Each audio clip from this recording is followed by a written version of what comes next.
I thank you very much for your kind invitation. I will mainly speak on the difficulties of interpretation of the best interest of the child in regard to artificial techniques of procreation or new issues of procreation. And we will see that very often it is difficult to identify these best interests, and often it is in fact identified as the less evil for the child. So sometimes the best interest of the child is reduced to the less evil.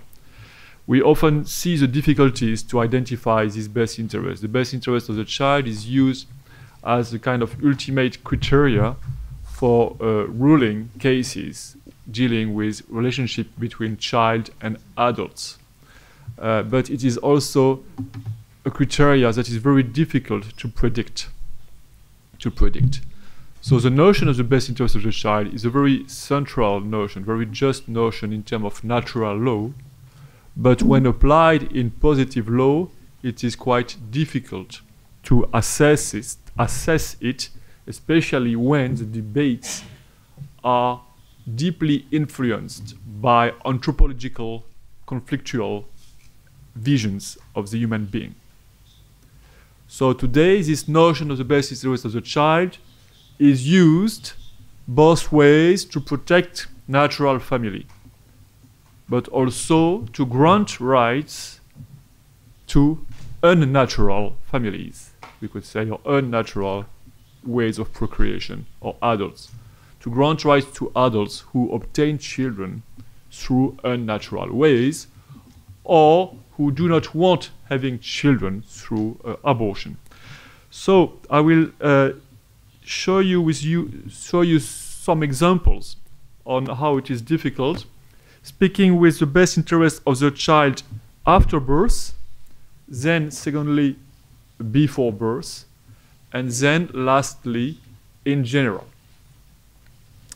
And how the courts and institutions have seen this best interest of the child.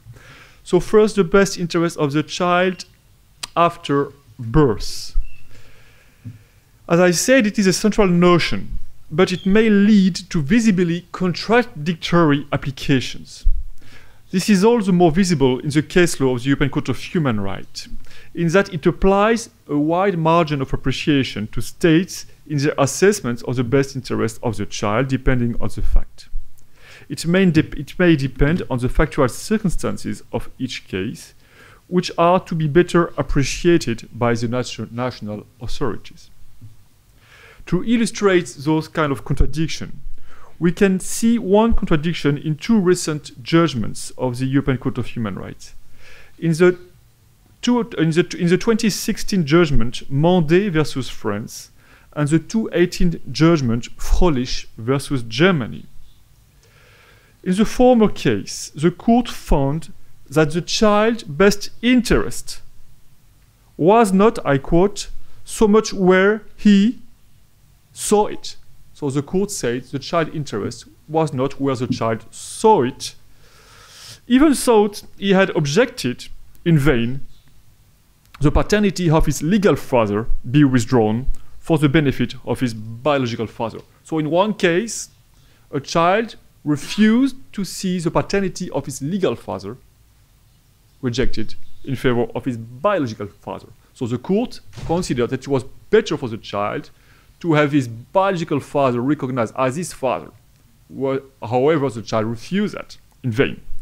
But in the other case, the court ruled the opposite and considered that it was in the best interest of the child to have the paternity of his biological father established against the one of his legal father. However, the child was once again against it.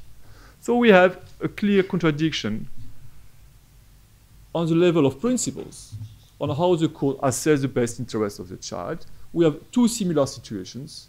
In one case, the court goes one direction. In the other one, the court goes the other direction. Of course, we can consider that those cases are ruled according to the circumstances, including to the age of the children.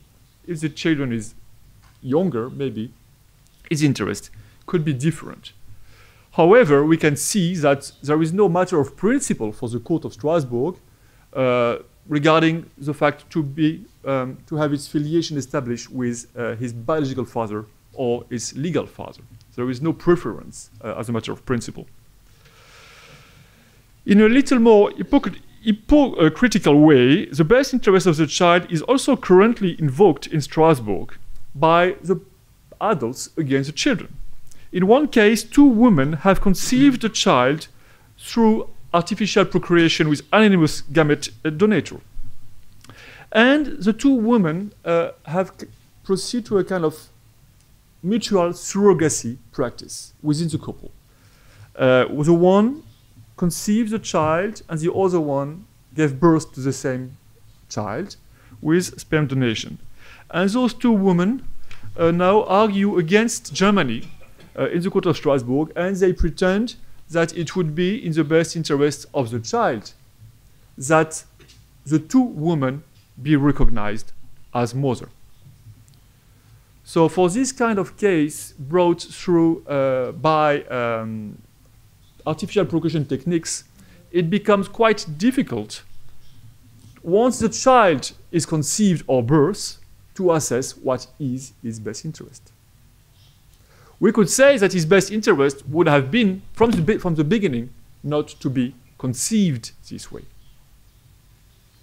But often it is too late, and even if the techniques of such procreation is forbidden, like it is the case in Germany in this case, those persons use those techniques abroad,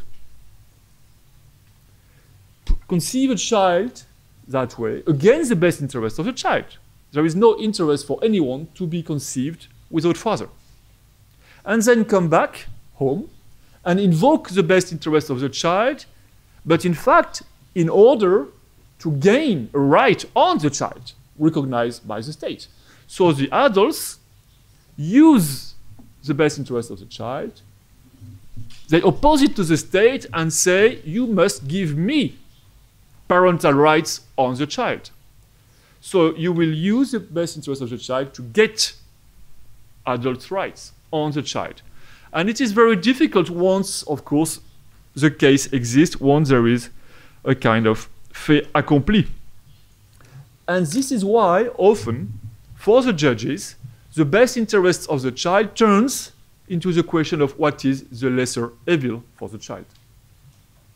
But there is one aspect that is not considered anymore. It is the role of penal law.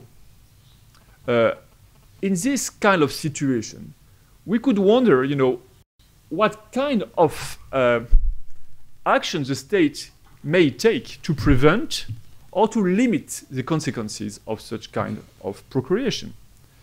We can see the case on surrogacy against Italy, where Italy decided to withdraw the child from the couple. And at the end, the Court of Strasbourg accepted it. So we may say also that this kind of situation can multiply when the state just stays passive. And once again, it is a question of the best interest of the child. Is it the best interest of the child to be raised in such kind of context, although those women are linked to him? Or is it his best interest to be raised in a foster home? The best interest of the child before birth. We discussed on the... time to end, 3 minutes? Okay. We discussed, so we'll be quick, on the fact that the Convention on the Rights of Children recognize the fact that the children has interest before birth. What we observe in international law at all levels, in Geneva, in the human rights committees, in Strasbourg, at the European Court of Human Rights, but also in Costa Rica, in the Inter-American Court of Human Rights, we observe that the issue of the best interest of the child is erased from the debate through the suppression of the mention of the unborn children. If you look to the recent evolution of the interpretation of the right to life, progressively, all references to the fetus, even to the fetus, not only to the human being, or the baby, but the fetus, are erased. We don't speak anymore about them. We suppress the mention in the text. Therefore, if you don't have any mention of the fetus or the unborn, of course, you cannot have any interest. We only focus on the woman. And this was very clear in the debates at the UN Committee of Human Rights, which recently adopted this observation on the right to life. And it is very important, as it has been said this morning, that Poland and 18 other countries joined last Monday to reaffirm that there is no right to abortion in international law. Lastly, it is important to come back to the issue of the interest of the child not conceived yet, or in general. Are we able to think of the best interests of someone who does not exist? It's quite difficult for courts and for members of parliament. In the issue of human rights and in cases before courts, we always see cases, casuistic cases, opposing existing persons or interests. Human rights logic cannot integrate in its process persons that do not exist yet.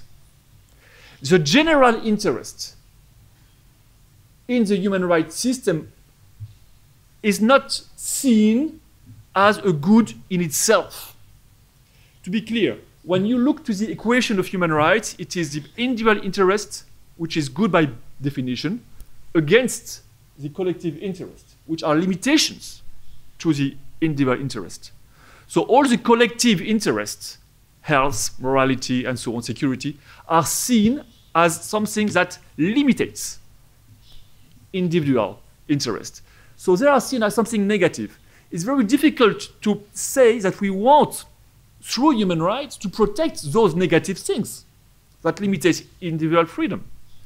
So the difficulty is to include in this equation of human rights, in a positive way, the consideration for the best interest of persons that do not exist yet.